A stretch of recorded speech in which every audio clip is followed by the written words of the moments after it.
Ahojte, pozdravujem vás. Takto sa k vám prihováram troška. Chcem sa vás opýtať, čo robíte vy pre seba, pre svoje zdravie, pre váš život, aby bol lepší, kvalitnejší. Na čo vkladáte dôraz pri nákupe potravín, kozmetiky, produktov bežného používania, každodenného? Na cenu? Na kvalitu? V dnešnej dobe je to ťažké. Čoraz častejšie sa stáva, že človek pozerá len na cenu a nie na kvalitu, že čo kupuje.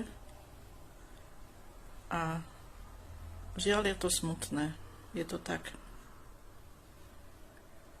Uvažovali ste nad tým, že môžete vám sebe dopriať tie produkty, výrobky kvalitné, čisto prírodné a za dobrú cenu, s tým, že priamo to príde k vám domov, mať možnosť aj napríklad privyrobiť si. A bez toho, aby ste museli investovať veľa kopec peňazí do toho. Veľa z vás asi vie, že keď niekto si založí živnosť alebo ide podnikať, tak potrebuje na to kopec peňazí, aby do toho vlastne išiel.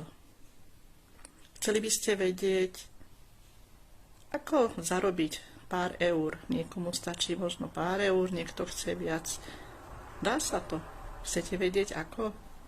Napíšte mi a ja vám rada poradím.